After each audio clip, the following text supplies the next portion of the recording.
Sejam bem-vindos a mais um episódio do podcast Ninguém Te Conta Isso.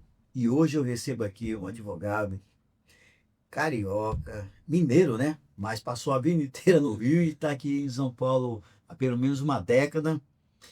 E ele está lançando um livro aqui que eu gostei muito. Eu tenho que chamá-lo aqui para bater um papo. É o doutor Leonardo Correia. Seja bem-vindo, doutor Leonardo Correia. Obrigado, Anísio. Não precisa do doutor. É uma referência assim a um título, né, que a gente dá para os juristas, aquelas pessoas que são pensadores do direito como um todo, né? A gente acha importante classificar numa condição de doutor, né? Mas tudo bem. Então vamos lá. Leonardo, eu vi que o teu livro aqui é um livro que tem, só pelo prefácio, gente, das pessoas que estão aqui tem o doutor Fernando Schulen, o Cristiano Carvalho aqui da USP, o Fernando Schulen é do INSPE, né? Sim. E o Gilberto Morbach. Marque aqui. Só três prefaciadores aqui já diz que o livro foi revisado, foi aprovado por pessoas de muita categoria, né? Foi premiado, né, pelos prefácios. A apresentação foi do Rodrigo Marinho. O Rodrigo Marinho, que é o presidente do Instituto Livre Mercado, que é um craque também. O Schiller dispensa apresentações. O Cristiano Carvalho é um grande amigo e um ótimo advogado, um ótimo jurista. E o Gilberto é um jovem jurista excelente. E eu fiz questão de chamar o Gilberto porque ele não pensa exatamente como eu penso. Eu tenho eu venho da escola liberal, libertária, e o Gilberto tem uma perspectiva um pouco diferente. Então eu queria uma pessoa com uma visão diferente também para escrever sobre o livro. Porque ele é um livro, digamos assim, que revê conceitos, pensamento, forma de enxergar o momento da democracia brasileira, podemos dizer assim. Sim, na verdade esse livro é um trabalho que vem na minha cabeça sendo feito lá atrás. Eu, eu ia fazer meu mestrado em Direito Civil na UERJ, no Rio de Janeiro, em 2004, 2005, e comecei a ler o material para fazer a prova. E o material dizia que a gente não precisava seguir o texto da lei, e que os princípios eram a grande saída para a gente produzir justiça. Eu entrei em pânico com isso, que para mim o juiz não pode ter toda essa liberdade e o texto é justamente o que dá limite para a atuação do magistrado. E desisti de fazer o mestrado na UERJ, no Rio de Janeiro. Acabei indo para a Universidade da Pensilvânia, Eu vi aqui. nos Estados Unidos, onde eu fiz meu LLM, em 2007, 2008, foi o período que eu tive lá. E quando eu cheguei lá, eu encontrei uma associação chamada The Federalist Society. A Federalist Society é uma associação que defende três princípios. O Estado existe para preservar a liberdade, a separação de poderes é essencial para a Constituição e a atribuição e dever do judiciário é dizer o que a lei é, não o que ela deveria ser.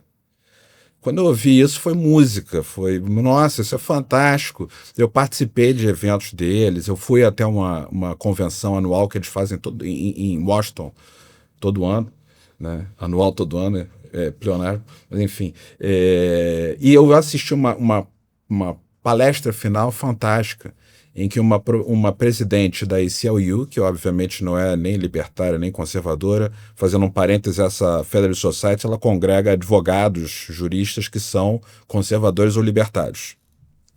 Mas eles trazem pessoas que são diferentes para debater, né? E eles aceitam o debate. E ela falou sobre a competência das cortes federais para julgar os presos em Guantánamo. Prisão de Guantánamo. Exato. E foi aplaudida por uma plateia de libertários e conservadores. Então você vê que existia honestidade intelectual ali.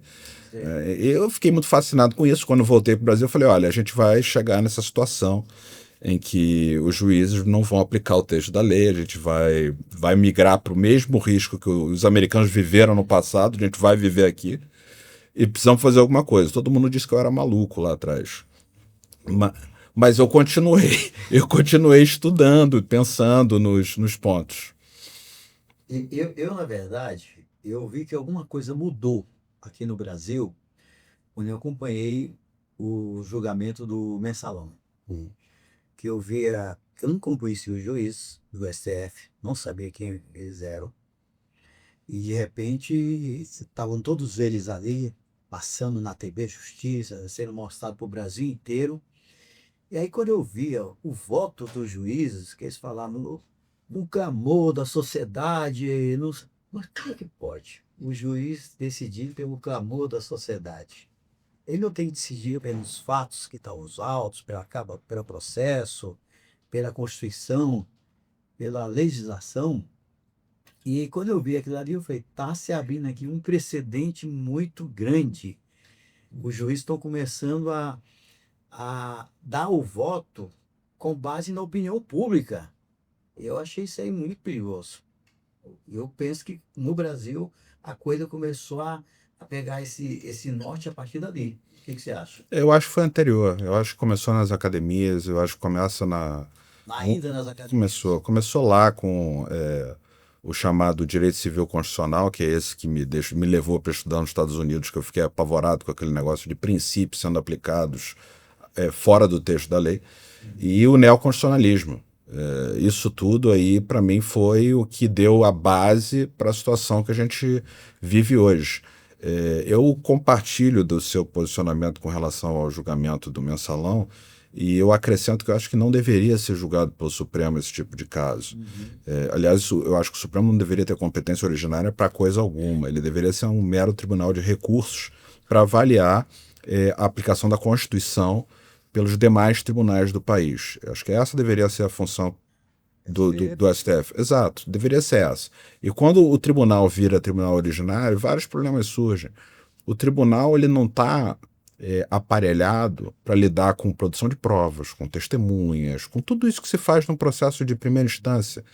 E, acima de tudo, você levar tudo para o STF imediatamente, sem passar pelo rito de cada um das esferas, exato, dos graus das esferas judiciais, gera um problema que é o seguinte: nós todos temos uma limitação de conhecimento como seres humanos. Tá? Nenhum ser humano conhece tudo, e o ser humano ele tem vieses, tem várias particularidades, ele está sujeito ao limite de conhecimento que ele consegue alcançar. Todos nós, independente de qualquer função, mesmo que não sejamos juízes, nós estamos limitados por isso. Quando você tira as instâncias, você deixa de permitir que uma causa amadureça. Porque, olha, se você tem o caso julgado por um juiz de primeiro grau, tem um juiz de primeiro grau que analisou o primeiro caso. Depois ele foi para apelação, vai para um tribunal com mais 3 julgados, ou seja, são 4 seres humanos analisando, somando os dois, né, o juiz de primeiro grau com os embargadores no tribunal. São 4 seres humanos analisando. E depois ainda vai ter recurso para STJ, STF, então mais seres humanos vão se debruçar sobre aquela questão. Ou seja, você tira toda essa etapa, queima essas etapas e vai direto para o final. O Sérgio Bermude falava uma coisa curiosa, ele dizia, eu não o conheci pessoalmente, mas muita gente me contou essa mesma história, que ele dizia que o advogado tem que se aculturar com a demanda. E quando você quebra essas etapas, você não permitiu que os advogados das partes se aculturassem com a demanda, que os juízes se aculturassem com a demanda, e vai direto para o STF. Eu acho que não é um caminho sábio sob o ponto de vista de se entender o que é a natureza humana. Né? Quem está no STF não é um deus do Olimpo, mas é um ser humano, como qualquer um de nós. Para que o nosso público entenda, aqui no Brasil nós temos o juiz de primeiro grau, que é uma pessoa. Se eu não gostar da decisão dele, eu tenho todos os recursos e depois sobe para a segunda instância, que vai ter um relator, mas são até 3 juízes para julgar essa questão, então são mais são 3 que pode revisar a decisão do primeiro. A mesma coisa acontece quando se a questão for só jurisprudencial, vai para o STJ, e seriam até 5 juízes para fazer esse julgamento. E quando o assunto for somente ligado à Constituição, vou repetir, somente ligado à Constituição, seria julgado pelo STF, que também tem as 2 câmaras lá, de 5 cada um, e se o assunto for ainda de relevância maior, ainda poderia ser julgado pelo plenário, que seriam os 11 juízes. Aqui a gente entende que esse é o segmento normal, e o que o doutor está dizendo é que todos os processos deveriam passar pelo primeiro grau, Sim. até chegar e na instância superior. Seria isso, né, doutor? Exato, exatamente. Então, que é o certo, está na lei também, é isso que tem que acontecer. Mas, doutor, eu vi que no seu livro, o senhor fala aqui também numa questão que eu sempre gosto dessa palavra, hermenêutica. Essa palavra hermenêutica jurídica, para mim, ela é a porta para você falar o que você quiser, decidir como você quiser, da forma que você quiser.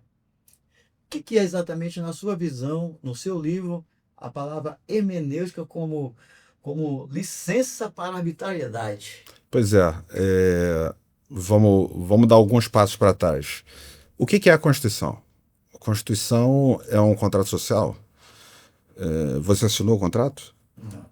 Eu também não assinei o contrato. Então, se você contar que eu voltei em alguém foi lá e fez a Constituição por mim... Mas você diria que isso é um contrato válido? Se fosse um contrato que você assina na sua vida profissional, isso valeria como contrato, o simples fato de você votar? Não, difícil, né? Então, qual é a solução que a gente tem para isso? A Constituição é a lei que governa aqueles que nos governam. Ela é a lei que governa aqueles que nos governam. Nós escolhemos pessoas para nos governar. Qual é o limite para essas pessoas? É a Constituição. E como que eu dou validade para essa Constituição? Eu dou validade para essa Constituição, porque não tem assinatura, né? Não tem nada. Como é que vem essa validade? Ela vem do fato de que tem direitos nossos que são anteriores ao Estado. São os direitos naturais, vida, liberdade e propriedade.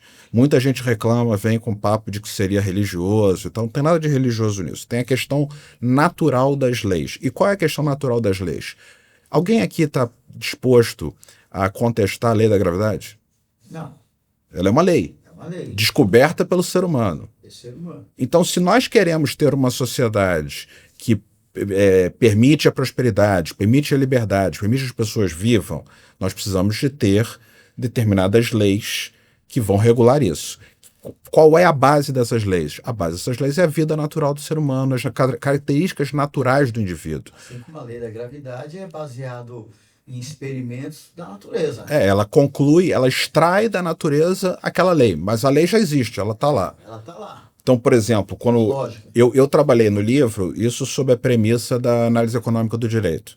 Então, a análise econômica do direito mostra como é que a gente faz escolhas. As escolhas todas que a gente faz são baseadas nessas questões do comportamento natural do ser humano. Então, qual é a base da legitimidade da Constituição? É respeitar esses direitos nossos que são anteriores ao Estado. E no caso da nossa Constituição, se você pegar o preâmbulo da Constituição, está lá escrito que ela é feita para assegurar direitos. E entre eles, esses direitos que são fundamentais: vida, liberdade e propriedade. Estão lá como os direitos fundamentais nossos, básicos para tudo. Então, esse grupo que vai nos governar tem que estar limitado pela Constituição. E não pode mudar o significado das palavras da Constituição, nem mudar a interpretação magicamente da Constituição. Por quê? Porque se a Constituição é a lei que governa aqueles que nos governam, se aqueles que nos governam podem mudar o significado, o que está governando eles? É complicado. Absolutamente nada. Absolutamente nada. Pois é. Então, o problema todo é que a hermenêutica dita aí, a palavra acaba pegando um cunho pior do que realmente é, ela historicamente é a interpretação de textos. Sim. É o seu ponto de vista sobre aquele tema. É interpretar os textos, buscar o significado dos textos. E aí tem uma questão curiosa, olha só, se você pega uma carta do seu bisavô para sua bisavó e lê ela a partir do significado atual das palavras, você vai entender a mensagem que o seu bisavô mandou para sua bisavó?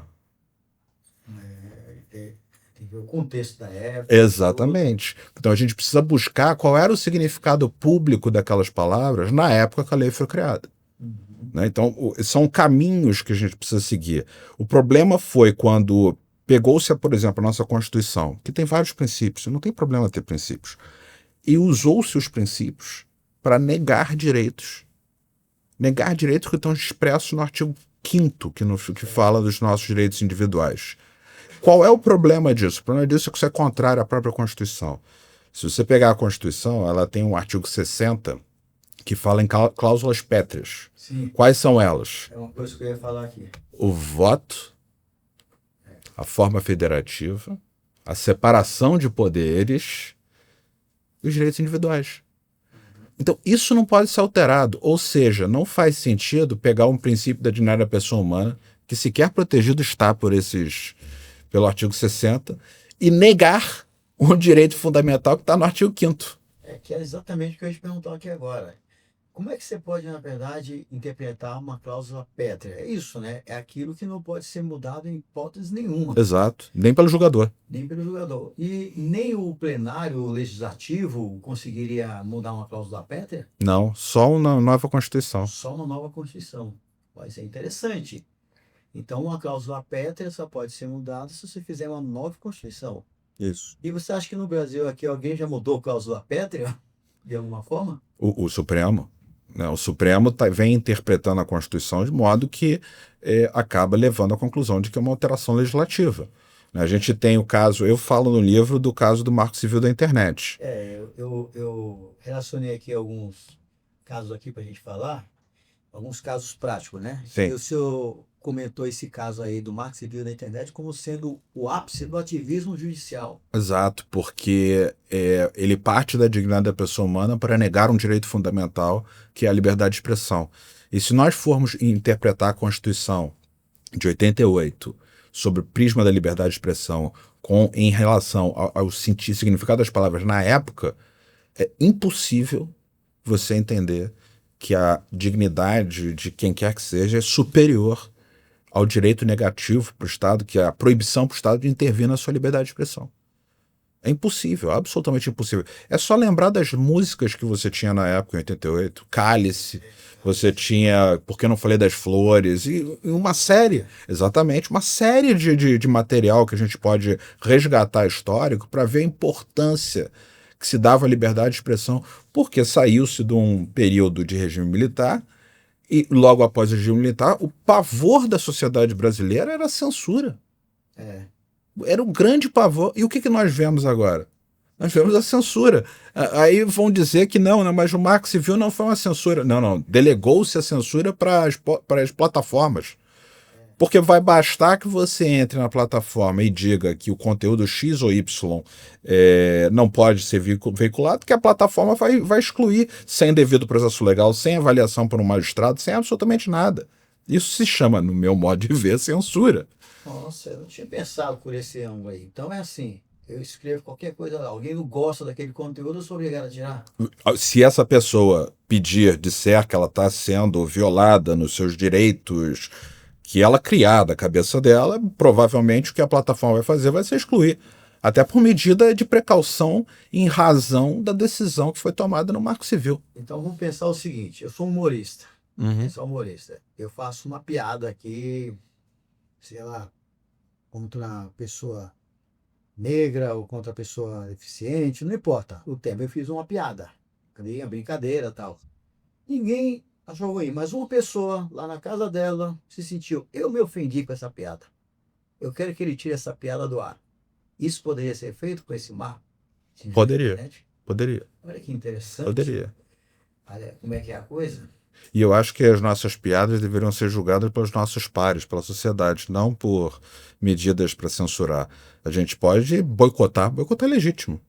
Boicotar um programa qualquer, a gente pode fazer várias coisas. Agora, impedir os indivíduos de falar é negar o direito fundamental à liberdade de expressão. Então, concluindo aqui esse tema da hermenêutica, então você acha que a liberdade que você dá de estar por trás da palavra hermenêutica, que nada mais é do que você pensar de maneira diferente vários pontos da lei, vamos dizer assim, ela pode ser uma licença para você cometer arbitrariedades?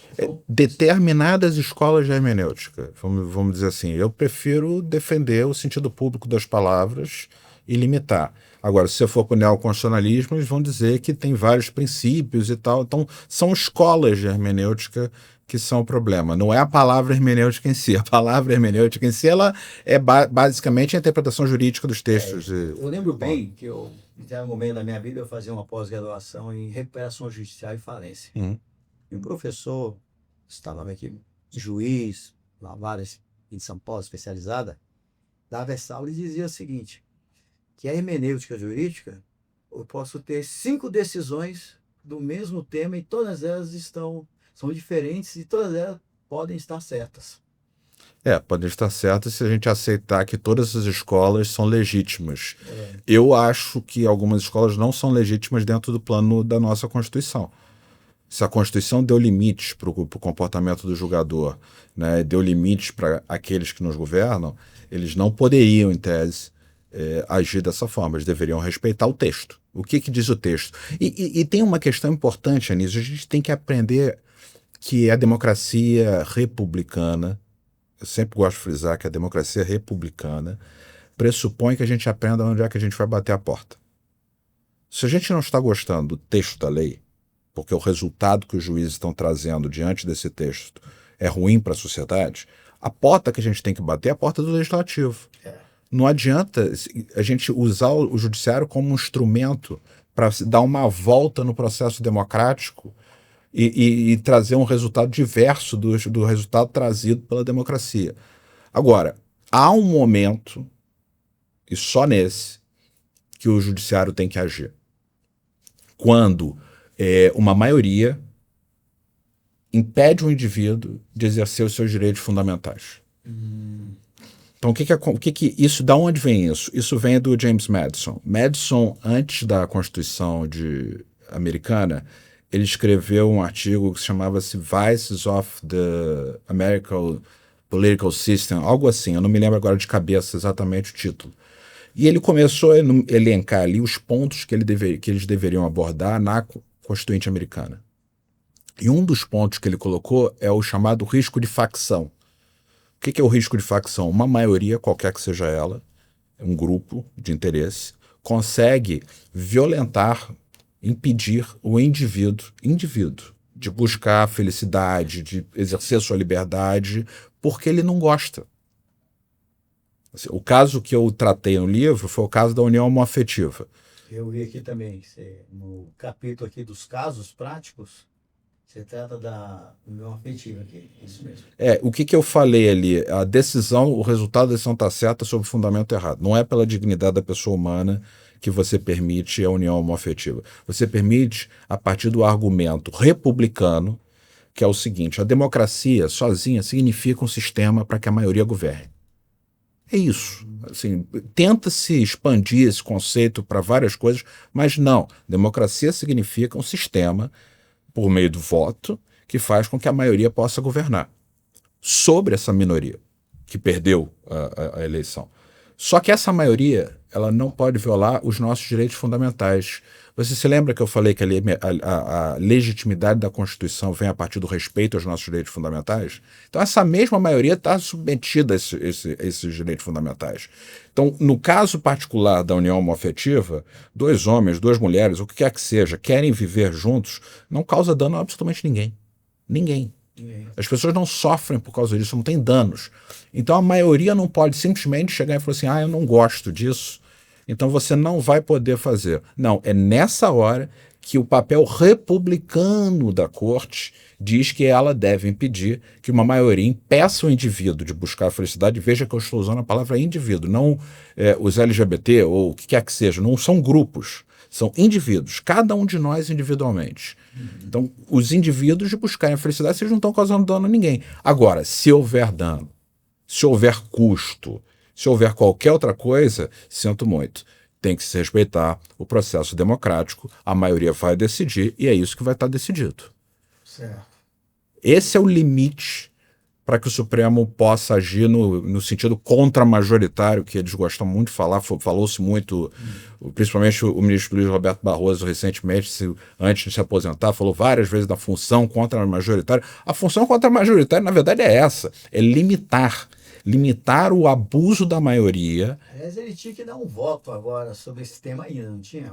2 temas polêmicos que iam ser caros para ele? Ele deu o voto sobre a questão do aborto. E a questão do aborto é uma que é um bom exemplo sobre esse ponto.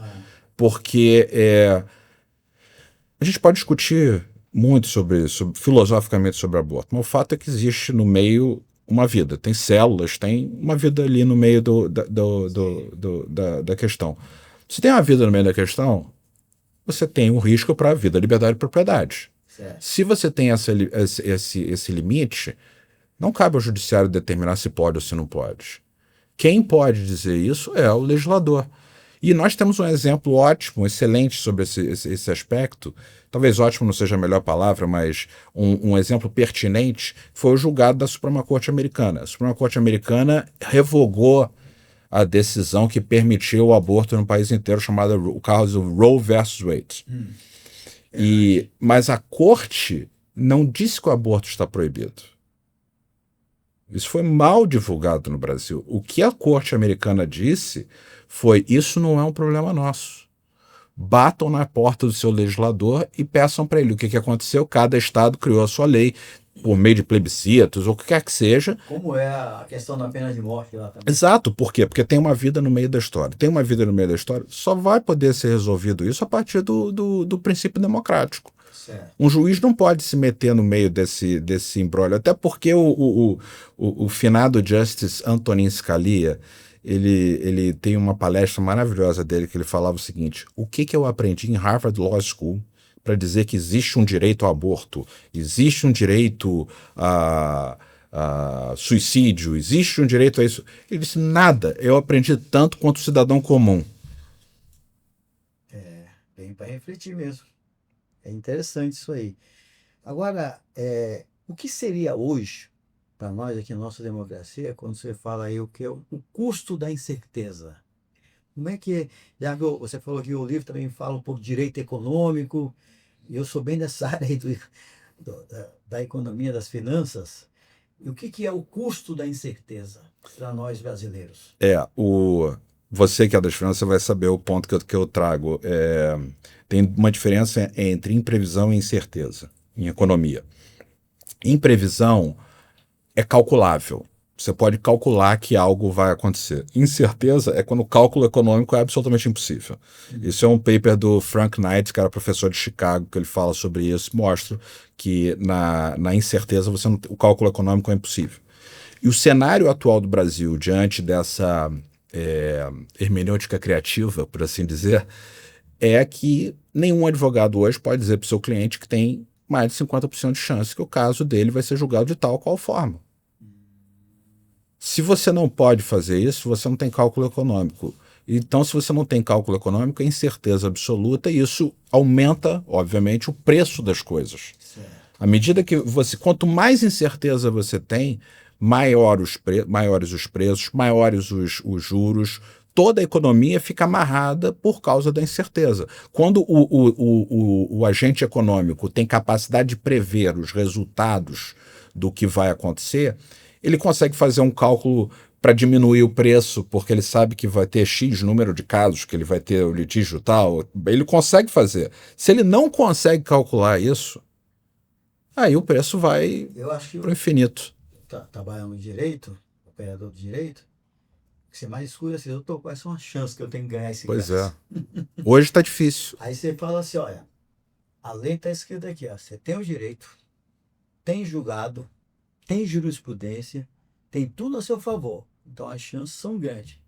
Aí um juiz julga tudo o contrário. Sim. E julga tudo o contrário usando um princípio aberto. Porque ele usou a hermenêutica jurídica, no entendimento dele, esse princípio já não vale mais, é outra análise, ele escreve e fundamenta o que ele decide, e você olha para aquilo ali: poxa, mas está tudo aqui escrito em bem letras claras.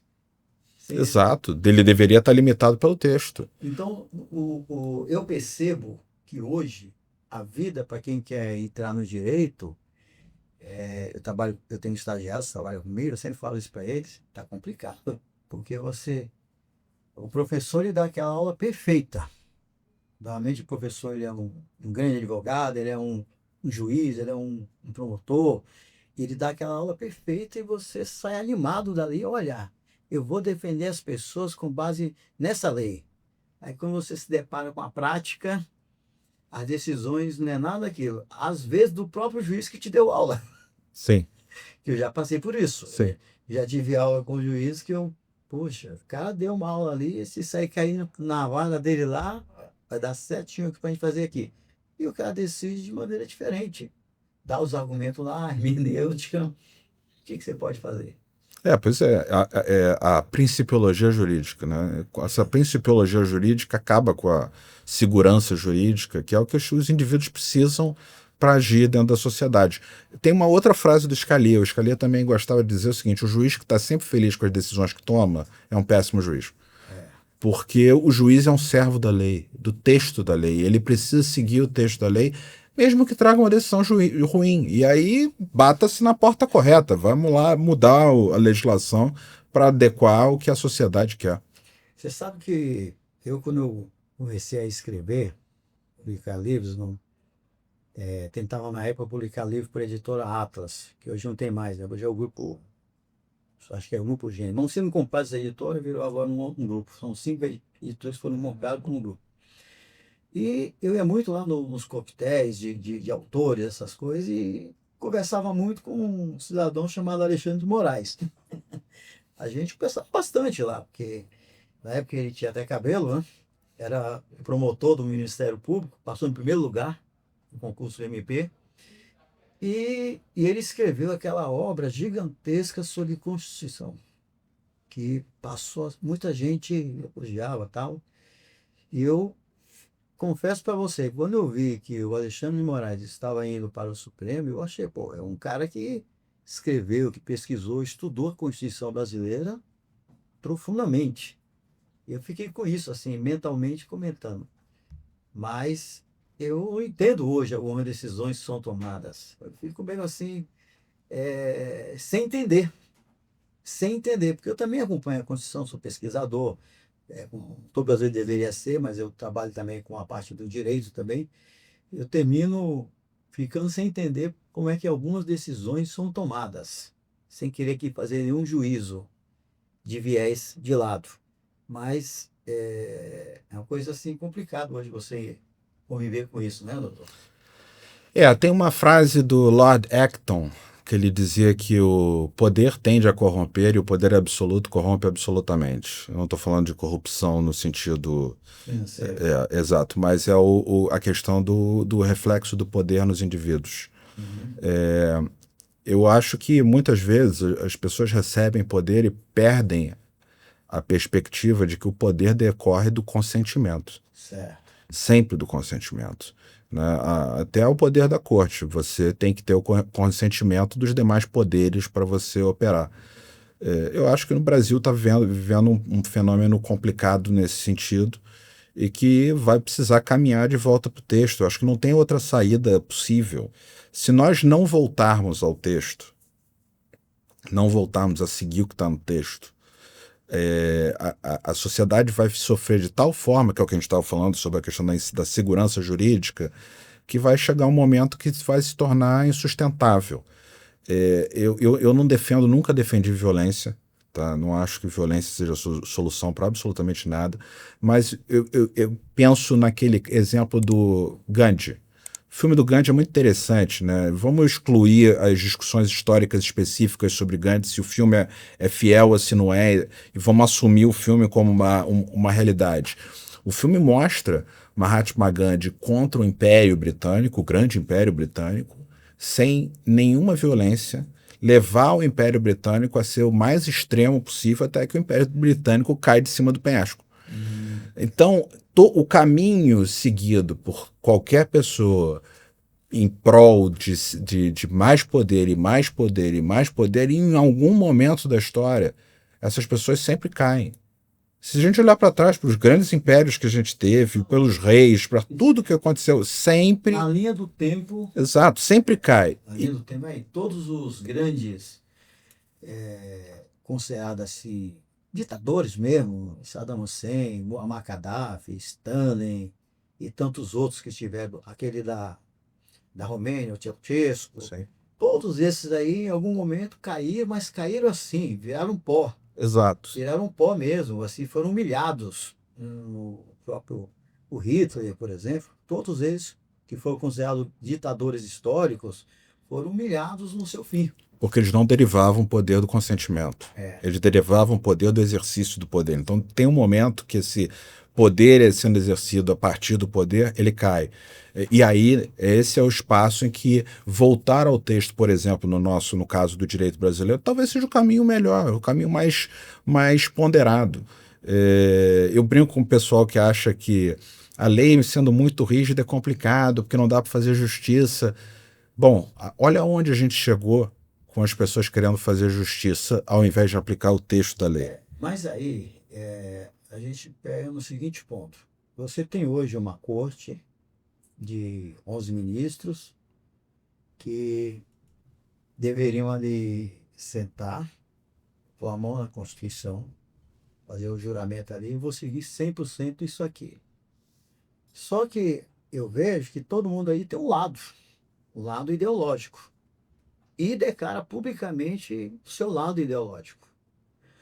E no segundo momento, até o lado político, que declara publicamente esse lado político. Não teria na Constituição nenhum aspecto de impedimento para essas pessoas continuarem atuando por conta de declarar o seu lado ideológico e o seu lado político? Ou isso aí não tem previsibilidade? Tem a lei da magistratura que fala sobre isso. Certo. Mas eu acho que a gente precisa retomar a cultura de comedimento, né? Se a gente olhar para os Supremos antigos, lá Moreira Alves, eram super comedidos, eles não eram assim. Tem um livro recente publicado pela Justice Amy Coney Barrett, que foi indicada pelo Trump no primeiro mandato dele, em que ela conta como é que ela lida com a sociedade. Ela não tem rede social, ela não lê rede social, ela só é informada sobre debates eventuais de rede social quando os assessores dela acham que vale a pena ela ver. Ela evita. Ela é Justice da Suprema Corte, como nossos ministros, né? E ela não vê nada disso. Ela não participa de nada disso. Ela simplesmente aplica o texto nos casos que ela recebe. E ela é católica, fervorosa. Seria contrária à pena de morte pela religião. Ela mesmo diz isso. Só que ela afirma no livro que, quando ela recebe um caso que envolve a pena de morte, o único trabalho dela é avaliar se o caso foi julgado de acordo com o direito. Porque, ainda que ela seja contra, os concidadãos dela são a favor. E ela não deve ter poder nenhum para mudar a vontade dos concidadãos dela. Isso aí deveria ser, né? O exemplo, mas aqui nós já temos uma corte que já está aí, ela já está montada, está legitimada, está lá do ponto de vista jurídico, mas uma corte que, ao meu ver, a sociedade no geral, ela entende assim, tem alguma coisa que não funciona bem harmônica aí nessa questão. Então aí vem aquela questão, o que fazer, como reagir diante de tudo isso aí. Mas aí eu iria aqui um pouco mais na frente, quando você fala o seguinte, o que os juízes, você fala assim, que os juízes têm que aprender a dominar suas mentes. Sim. Seria, na verdade, você esquecer seus valores pessoais, suas ideologias e julgar somente com base na lei? Exato. Isso? Seria isso. Eu cito essa parte no livro porque a gente fala muito da independência do juiz e da imparcialidade do juiz, né? Sei. Como chegar nessa imparcialidade? Eu busquei no livro do Daniel Kahneman, Rápido e Devagar, em que ele fala sobre os nossos vieses. Nós temos diversos vieses. E o juiz, para ser isento, ele tem que ser desprovido tem que fazer um exercício ao receber o caso que ele vai julgar, de se afastar dos seus próprios vieses, que é exatamente o caso que eu falei da Justice Amy Coney Barrett. Mesmo sendo católica fervorosa, ela foge disso para aplicar, sem nada, para aplicar o texto da lei. Né? E a corte americana, ela hoje, apesar das críticas na mídia que me parecem sem muito sentido, com pouco conhecimento técnico, eu me dei a pachorra de assistir a audiência deles sobre o caso das tarifas do Donald Trump. Sim. E a discussão em toda a audiência Eles lá fazem uma audiência que não tem voto, né? Eles vão votar depois. Eles fazem audiência para ouvir os advogados e questionar os advogados. A discussão inteira foi: a lei dá um poder para o presidente regular o comércio nacional. Regular não é tributar. Certo. Então não tem poder de tributar, você não pode taxar. Basicamente, a discussão dos juízes foi em cima do significado das palavras. No Brasil, foge-se do significado das palavras e começa a discutir princípios abertos e conceitos abertos. E tentando responder a sua pergunta se tem um caminho para isso, eu acho que tem um caminho. A gente criou uma associação chamada Lexon. Eu vi aqui. Eu ia te perguntar, inclusive, sobre ela aqui. A Lexon ela é baseada na Federalist Society, né? E a ideia é a gente congregar um grupo de juristas que acreditam que tem que respeitar o texto da lei, tem que voltar ao texto da lei e ir trabalhando, inclusive os jovens que na faculdade eventualmente não vão estar sendo submetidos a esse tipo de ideia, passem a ser e comecem a criar seus próprios conceitos a partir de outras experiências. A ideia é bem parecida com a Federalist Society, mas lembre-se, a Federalist Society foi criada na década de 80. Ela só mudou o caso, por exemplo, Roe vs. Wade, lá o caso do aborto, 40 anos depois. Então, vai ser um trabalho longo, não é um trabalho imediato. Eu sempre falo isso, é um trabalho de 20, 30 anos, para a gente conseguir, inclusive, achar as pessoas que possivelmente serão bons candidatos no futuro para serem indicados para a Suprema Corte. Pessoas que respeitem basicamente o texto da lei. É isso que a gente vai precisar achar no Brasil, pessoas que vão ser fiéis ao texto. E você falou muito bem, jurar defender a Constituição é o que acontece com todos os juízes da nossa Suprema Corte quando eles assinam o termo de posse. Nós não assinamos a Constituição, mas eles assinaram. Então eles deveriam respeitar o texto tal qual escrito, ao invés de tentar mudá-lo. Por exemplo, eu atuo em algumas situações como gestor judicial, como administrador judicial, como perito judicial. Das nomeações que a gente vai, até com o interventor federal, a gente tem atuado aqui na segunda vara criminal, TRF3. E em todos os casos, eu tenho que dizer, ao aceitar a nomeação, que eu me considero desimpedido, não comprometido com nenhum daqueles envolvidos naquela questão. Ou seja, eu não tenho ligação com o investigado, com esse ou com aquele, não tenho ligações de nenhuma natureza. Mas o que acontece na nossa Suprema Corte? As pessoas já entram indicadas com totais ligações políticas, partidárias, ideológicas. Isso aí não seria uma coisa assim que daria um impeditivo para a pessoa ser aceita na Suprema Corte?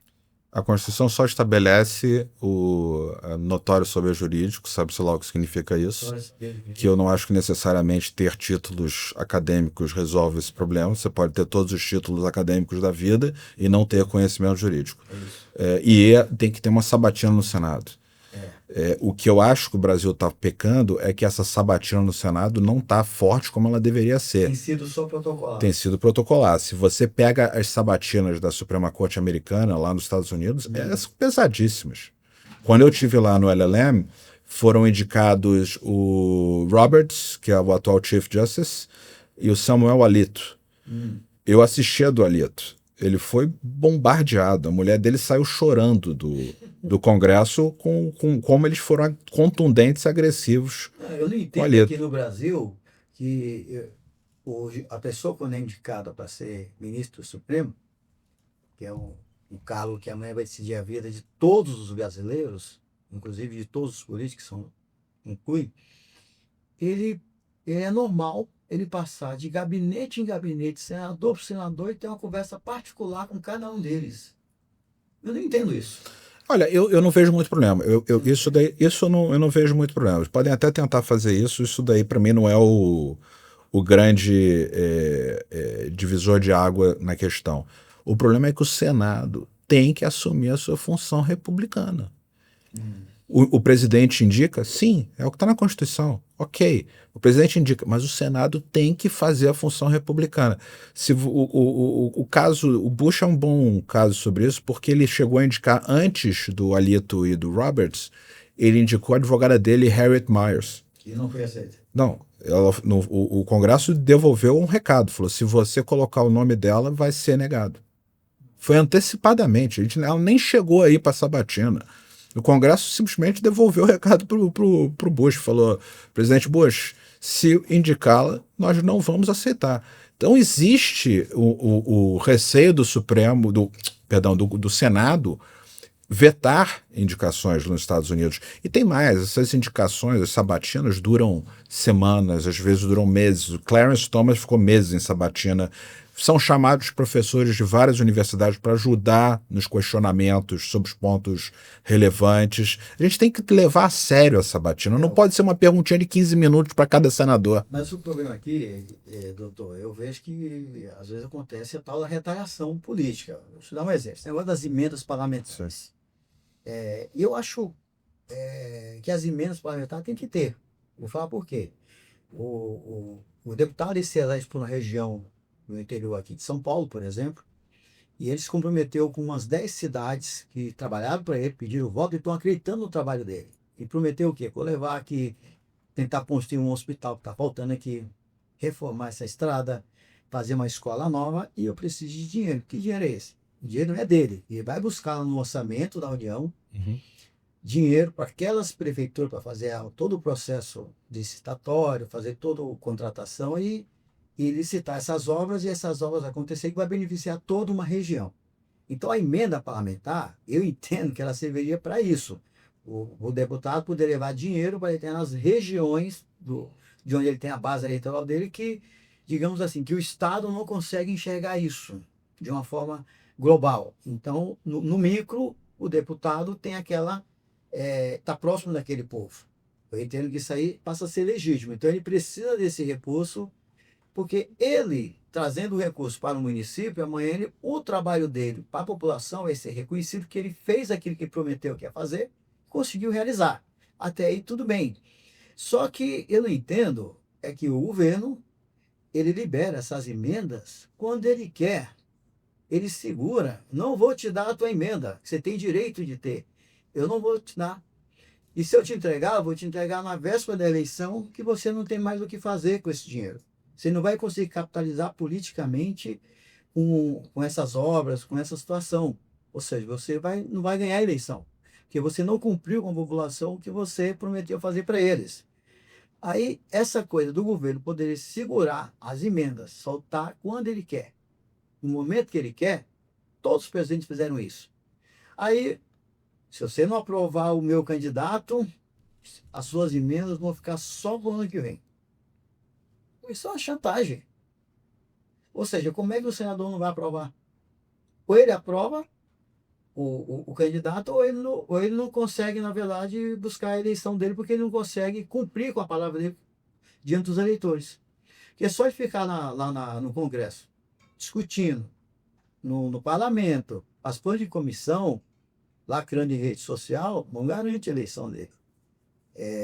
O político ele tem que estar ali perto do povo, em reuniões, fazendo eventos, participando, ouvindo o que as pessoas querem, trazendo aquilo para dentro do parlamento, para depois resolver do ponto de vista global. Essa questão das emendas eu acho que é um problema para esse modelo que nós temos hoje. O modelo para mim já está errado, né? Tinha que ser um federalismo de verdade, cada estado ter o seu dinheiro, ao invés de mandar o dinheiro para a União e depois devolver de volta. Isso daí é uma coisa absolutamente irracional. Eu nunca consegui entender essa coisa de eu arrecado tudo aqui no meu estado, mando para a União e recebo um pedaço daquele dinheiro. Recebo um pedaço. Pô, mas eu mandei 100, estou recebendo 30. Isso não faz sentido. A gente deveria ter um federalismo de verdade. O federalismo ele tem várias vantagens. Uma das vantagens do federalismo é a competição legislativa. Por exemplo, imagina se cada estado tivesse seu Código Civil, ao invés de, por exemplo, o monstrengo que está sendo trazido agora para ser aprovado, o PL 04, que é uma coisa horrorosa, um código, um projeto abominável, cheio de dispositivos abertos, que é o que a gente está falando aqui, que trazem segurança, estão todos lá. Se ao invés disso, cada estado pudesse fazer o seu próprio Código Civil. É o PL 04. O PL 04. Então, para a nossa audiência aqui, o PL 04 trata da reforma do Código Civil. Código Civil, que vai mudar a vida de todo mundo. Então, você deve opinar, deve mandar e-mail para o seu deputado, que está participando da comissão, que está cuidando disso aí, para tomar cuidado, porque depois, provou lá, você está seguindo, você tem que seguir. O cidadão tem que se posicionar sobre isso. O código é muito ruim para a sociedade. Igual reunião de condomínio, né? Você não vai, mas tem que pagar igual todo mundo. Exato. Você pode não querer saber da política, mas a política quer saber de você. Então, você precisa participar. Agora, se a gente tivesse, por exemplo, um código civil para cada estado, a gente poderia estar testando em cada estado qual é o melhor. Você pega nos Estados Unidos, tem a lei societária de cada estado. Por que Delaware é o estado que as pessoas começaram a fazer mais empresas lá? Porque era uma boa lei societária com uma boa corte. Hoje já estão questionando. Então, o Texas já fez um projeto, uma lei diferente para competir com Delaware, montou uma corte. Então, você gera competição legislativa. Isso, para mim, é uma das maiores forças dos Estados Unidos. É você poder ter essa competição legislativa e ver quais vão ser as leis que vão acabar atraindo mais cidadãos, mais indivíduos e mais receita para cada um dos estados. Eu percebo nos Estados americanos que os Estados Unidos ele é forte no sul, é forte no norte, é forte no oeste, é forte no leste, no centro. Ou seja, em todos os locais do estado americano, ele tem grandes cidades, grandes indústrias, grandes fábricas. Aqui no Brasil, você meio que centraliza algumas coisas em algumas regiões e deixa outras regiões mais fracas, economicamente, vamos dizer assim. O resultado da centralização é sempre esse. O resultado da centralização é sempre ruim para os indivíduos. A melhor forma é descentralizar o poder. O federalismo no modelo americano, a eficiência dele está também na descentralização do poder. Cada estado é um estado de fato, autônomo, que tem as suas próprias leis, tem o seu funcionamento, seu orçamento, tudo funcionando. E aí uma parcela vai para a União. Não é mandar para a União para depois voltar para o Estado. Não. Fica o dinheiro no Estado. Como é, por exemplo, o sistema, por exemplo, da OAB. A OAB tem em todos os estados, mas toda a OAB manda um pedaço da OAB nacional. A OAB nacional fazer a política nacional. Sim. Só que aqui nós estamos vendo o contrário. A gente manda tudo para lá. Eles mandam de volta. Mas o problema do Senado na sabatina, eu acho que é mais do que só as emendas. Eu acho que é o problema do foro privilegiado. Sim. Que fica todo mundo com processo já direto no Supremo. Precisa solucionar isso. Eles tentaram fazer uma PEC agora que, lamentavelmente, eles não tiravam do STF a competência para analisar. Tinha que voltar para o juiz de primeira instância.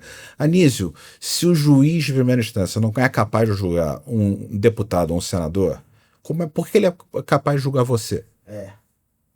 Isso é verdade. Por que ele é capaz? Assim, ou ele é capaz de julgar qualquer um na República, ou não é capaz de julgar.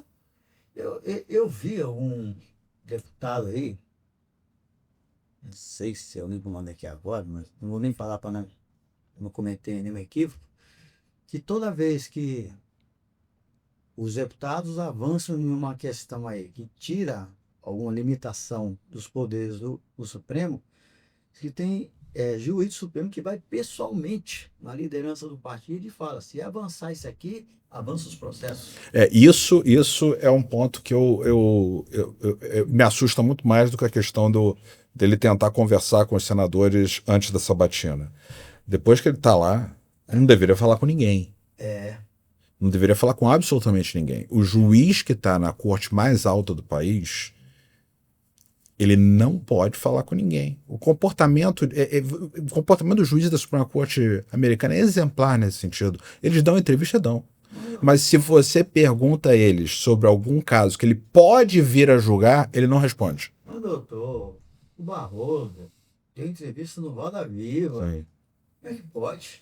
Ele poderia até dar entrevista, mas ele teria que dar entrevista sem posições políticas, sem falar sobre casos que seriam julgados, ele tinha que simplesmente falar sobre casos passados. Né? O juiz... É bom falar da Amy Coney Barrett, porque ela lançou o livro e está dando entrevista nos Estados Unidos agora à torta e à direita sobre o livro dela. E vale a pena assistir uma ou outra entrevista. Tem uma excelente que ela fez para o The Free Press, e tem outros, tem CNN e tal. O The Free Press é muito bom. E dá para... O New York Times, ela deu uma para o New York Times ótima. E o que é legal de você ver na entrevista é que quando o entrevistador faz uma pergunta que pode levar a um posicionamento que eventualmente ela vai ter que lidar nos casos na corte, a resposta dela é o seguinte: prefiro não falar sobre esse assunto. Sobre casos já julgados, ela explica, diz como que foi julgado, quais foram as discussões, não tem o menor problema. Até pena publicá-lo, né? Exato. E não tem grandes problemas. Ela pode falar sobre os casos já julgados. O que ela não pode, o que ela evita, é falar sobre casos que eventualmente, ou questões que ela pode vir a julgar. Mas isso aí é uma coisa assim, mínima, né? Sim. Eu penso assim. Mas se nós criarmos essa cultura, por exemplo, pela Lexon, com pessoas que pensem dessa forma, a gente está criando um grupo de pessoas e congregando indivíduos que podem ajudar o país no futuro a seguir um caminho desse. Essa é a ideia. Dentro dessa questão aqui do dominar as armadilhas da mente, eu participava aqui na PUC, né? Sempre às sextas-feiras, o professor Ricardo Saeg, é um grande amigo. Um grande advogado.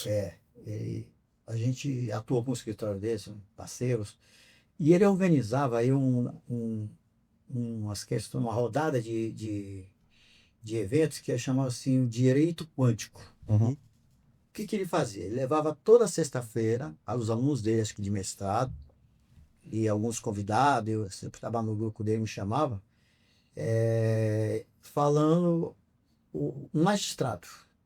Aí levou o presidente de tribunal, o diretor de fórum, juiz empresarial, levou vários, o membro do Ministério Público, levou várias pessoas. E aí uma juíza lá, aqui em São Paulo, das várias empresariais, ela falou assim: eu não acredito que nenhum juiz não leve para o processo seus valores pessoais. E ela é juíza há 23 anos. Ela falou que não acredita, que todos os juízes levam para as suas decisões seus valores, o que ela construiu na vida inteira, na sua vida pessoal, seus valores pessoais. Então, quando ela fala isso aí, eu estou entendendo o quê? Se o juiz é considerado de esquerda, se o juiz é considerado de direita, ou se o juiz é negro, ou é isso ou aquilo, isso pode influenciar na decisão dele, que não deveria. Estou correto? Pode influenciar, e a gente tem que considerar que vai influenciar, mesmo que digamos, a pessoa, o indivíduo é um juiz de bem, tá? Um bom juiz preocupado com isso. Ele tem que ter a consciência de que vai influenciar sim, que ele vai ter truques na mente, a mente dele vai pregar truques nele próprio. Aí entre se dominar as armadilhas da mente, tá? Exato. Então você tem um dever como jogador de fugir. Você não pode simplesmente aceitar isso como dado. Se você assumiu essa posição de julgar, você tem que fugir disso. Eu funciono às vezes como árbitro. Quando eu funciono como árbitro, algumas das coisas que eu faço, quem me indicou, eu não vou falar com essa pessoa durante o período inteiro da arbitragem. Eu também sou árbitro. Também. Eu não falo com a pessoa. Às vezes são amigos, pessoas que você conhece. Mas eu não falo com eles durante o período inteiro da arbitragem. Sim. Salvo, obviamente, se encontrou num congresso aberto, você vai cumprimentar a pessoa, mas na frente de todo mundo. Você não vai fazer absolutamente nada escondido. Eu não falo com a pessoa, não respondo o WhatsApp, eu não falo, eu evito. E eu também, quando pego o caso, sempre as pessoas que me indicam, eu falo, olha, eu vou aplicar o texto do contrato e a lei, e é isso.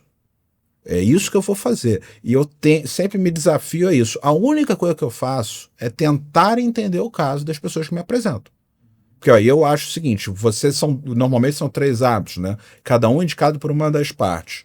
Tentar entender o caso é tentar fazer o máximo esforço interpretativo para entender o que é que as pessoas estão pedindo naquele caso. Isso, ok, não é um problema. Até porque escolheu-se um árbitro que seria o presidente para ser o fiel da balança também, né? Isso não tem problema. Mas o dever que você tem é fugir dos seus vieses. É você se afastar desses vieses todos, é tentar fugir desses vieses. Dar como um fato consumado e nem se esforçar para fugir deles, não me parece ser a função adequada quando te chamaram para julgar ou quando você se dispôs a exercer a magistratura pro resto da sua vida. Mas se um advogado entra em contato com o doutor na posição de árbitro e pede uma audiência, o doutor não recebe? Não. Peticiona e pede uma audiência com todas as partes. É uma postura interessante. Nunca. Postura Não, interessante. porque eu não posso escrever um livro defendendo o republicanismo sem agir de forma republicana. Você sabe, hoje qualquer advogado ele bate na porta do juiz ali no tribunal e recebe. Isso para mim é um problema nosso do nosso sistema. E vira o sistema gato e rato. Né? Você corre, fala sozinho com o juiz, o outro lado não fala e sai uma liminar. É o gato e rato brasileiro. Você fala que o outro também teve o direito de ter audiência. Pois é, mas no direito, nos Estados Unidos, os juízes não recebem um advogado de uma parte sem ter o outro. Então, se você chegar a pedir uma liminar, o juiz vai mandar chamar o advogado da outra parte para, no mínimo, fazer um contraditório no gabinete para ele ouvir os dois lados. O que eu acho extremamente prudente. Por que não fazer isso? Mas a gente teria que mudar a cultura brasileira nesse caminho. Você sabe que eu faço isso quando eu sou perito judicial. Mas só até para evitar o seguinte: quando você é perito judicial, você abre prazo para as outras partes fazer o tal dos quesitos. Sim. Aí eu já chamo o pessoal antes. Me fala aí qual é a dúvida que você tem sobre esse caso. Eu quero que o outro também fale. Não assim dessa maneira, mas eu deixo que cada um fale. Por quê? Eu estou ali para esclarecer o fato. Isso. Dentro do ponto de vista que o juiz determinou que seja feito. E tem perito que faz lá 30 quesitos, que não pergunta nada de nada. Eu disse assim: pergunte só o que você quer que seja respondido, que eu vou te responder. Mas tem perito que gosta de fazer 50 perguntas. Aí vai dar trabalho o perito judicial responder perguntas que ele tem me respondendo. Não consta alguma coisa bem curta, que eu não tenho o que fazer.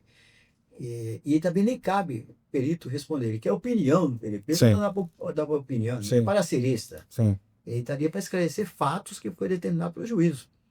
Mas eu costumo chamar as partes justamente para facilitar até o meu trabalho e a gente ir direto para a solução. Óbvio. Não, e é fundamental. O perito chamar os assistentes técnicos das partes para reunião é crucial. Olha, é a mesma lógica, por exemplo, das audiências nos Estados Unidos com os juízes na sustentação oral. Você fala 5 minutinhos e depois eles começam a fazer perguntas. Você, como perito, também vai chegar para os assistentes e falar assim: olha, o que eu não estou entendendo é isso aqui, me explica melhor. Está faltando um documento XPTO. Os advogados não vão saber. Quem vai saber vai ser o assistente técnico dele. E tem que ter esse diálogo comum para buscar os caminhos da verdade possível dentro do caso. Doutor, nós estamos aqui já indo quase para o final aqui, mas eu quero dizer o seguinte: o livro, do que eu li, do que eu consegui ver, não tive tempo, faz uma semana, demorou 10 dias para chegar. Nossa. Mais de uma semana, eu vi umas partes aqui, achei bem interessante. A linguagem não é uma linguagem jurídica para advogado, é uma linguagem que qualquer cidadão pode ler, vai entender. Acho que o doutor se preocupou muito com isso. Uma linguagem acessível, assim, a quem quiser entender. E trata de um tema que é justamente essa questão: até onde está o poder dos juízes de legislar e o poder que onde deveria estar de legislar, que seria dos próprios parlamentares, seja na Câmara dos Deputados, ou seja no Senado, que faz a revisão. E aí eu iria aqui para o final. O senhor já até comentou inicialmente dos casos práticos. Eu acho que é bom a gente passar aqui para o nosso público qual é o casos práticos, exemplos que realmente os juízes mudaram a lei sem legislar. Ou seja, eles legislaram. Não sei se eu me fiz entender. Eles não tinham o direito de legislar, mas legislaram na decisão. Então, nós já comentamos aqui o caso da união homoafetiva, né? Sim. Que é um caso. Por que exatamente nesse caso você acha que o juiz legislou em lugar do parlamento? Eu não acho que ele legislou. Eu acho que, nesse caso, ele exerceu a função republicana de impedir que uma maioria impeça o indivíduo de buscar a felicidade e exercer a sua liberdade da forma como ele quer, se ele não causa dano a ninguém. Esse é o ponto. É o único caso dos que eu tratei no livro que eu acho que a função do judiciário foi correta. A fundamentação está errada. E aí, por isso que é ativista, porque ela pega o princípio da dignidade da pessoa humana e muda o significado das palavras. No meu modo de ver, não se muda o significado da palavra nenhuma. Simplesmente se diz que aquela disposição não pode ser lida daquela forma para impedir a união, porque senão você está impedindo o indivíduo de buscar a felicidade só porque você não gosta. Mas, de qualquer forma, isso aqui era um tema que tem que ter decidido lá na Câmara.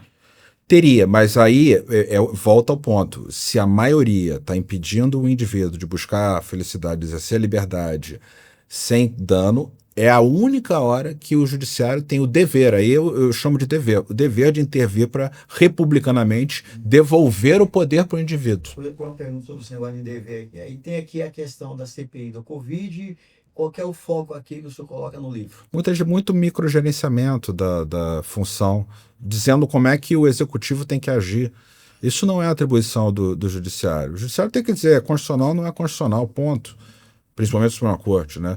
Agora, dizer como tem que fazer, aí que é o caso também da DPF das favelas, a mesma coisa. Foi aquela questão que o presidente não conseguiu, o poder foi passado para os estados, prefeitos, aquela questão, Sim. foi impedido ele de fazer uma política nacional. Sim. Está fazendo a atividade que é do executivo, não é a atividade do judiciário.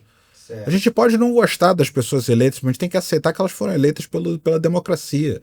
Né? Então, se elas forem fazer um governo que vai ser ruim, lamento, vai ser ruim. Aí alguém vai chegar para mim e dizer, mas tinham vidas em jogo por causa da pandemia. Ok, mas o que dá a um magistrado a grande sapiência para saber como sair de uma situação dessa? E a DPF das favelas? Também microgerenciamento da atividade do executivo local no que diz respeito à segurança. Interferiu exatamente na segurança pública do Rio de Janeiro. Exato, mas determinando coisas específicas como que Acho que tem uma questão deveria fazer. O negócio das câmeras também, que é uma prerrogativa da polícia, das pública de São Paulo, e foi decidido que foi o Barroso decidiu alguma coisa nesse sentido, o negócio das câmeras, que tinha que ter, não ter. Eu não me lembro exatamente do caso, mas eu acho assim, de modo geral, o que se tem é que tomar cuidado o que é a função do executivo, o que é a função do judiciário, o que é a função do legislativo. Tem 3 poderes, eles foram divididos por uma razão. Concentrar poder não é bom. Então vamos aceitar, a democracia não é perfeita, a democracia republicana ela não é perfeita, ela não vai trazer sempre os melhores resultados. Eu falo isso no livro, inclusive. Tem o paradoxo de Condorcet e a teorema da impossibilidade de Arrow, que dizem que o processo democrático não traz as melhores soluções. O que eles trazem são as soluções possíveis dentro dos compromissos diante de uma sociedade. É isso.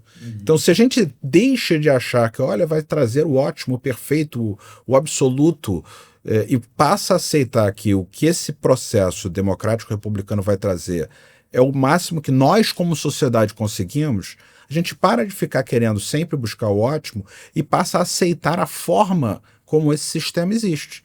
Que quanto mais a gente deturpar o sistema para tentar buscar um ótimo para situações específicas, a gente cada vez mais se afasta da segurança jurídica, se afasta da república, se afasta da democracia. Doutor, mas aí eu vejo o seguinte, eu estou aqui pensando assim, uma questão lógica. Eu vejo o seguinte, que a gente acha que o juiz pode tudo, o cidadão comum, mas você sabe que o juiz não pode tudo, ele tem corregedoria, ele tem presidente de tribunal, ele tem toda uma hierarquia dentro do judiciário que o povo nem sabe que existe, acha que o juiz pode tudo, e não é assim. O juiz não pode ficar com o processo a vida inteira na mesa, ele tem que despachar aquele processo. Aí existe o Conselho Nacional de Justiça, que é o órgão que fiscaliza todo esse sistema do Poder Judiciário.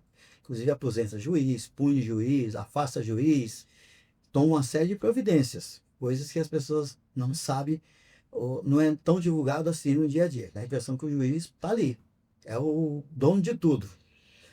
Aí eu pergunto, o Conselho Nacional de Justiça também não poderia agir em cima do STF? Não sei. Não tenho resposta para essa sua pergunta. Eu só acho que assim, o fiscal do fiscal, a gente acaba sempre caindo no problema do quem que está controlando quem. E não termina. A verdade é que o Supremo Tribunal Federal deveria estar limitado à separação de poderes. Quem deveria agir é o Senado Federal para tomar as medidas cabíveis se um poder está saindo do seu próprio quadrado, né? Isso é que a gente tem que fazer dentro de uma república, são os poderes constituídos que devem agir um para fiscalizar o outro, checks and balances que tanto se fala. Porque eu penso o seguinte, determinado tema, a impressão que dá às vezes é que passou uma notícia na televisão, no jornal aí à noite, e a pessoa estava assistindo o jornal e decidiu dar uma decisão meia-noite. Dá um pouco essa impressão. Que parece que a coisa foi decidida. Eu vi aquilo ali, alguém de um partido político foi lá e emitiu uma petição em questão de segundos e daqui a pouco a decisão já está saindo com a Polícia Federal na rua para prender a pessoa. Uma notícia no jornal aí.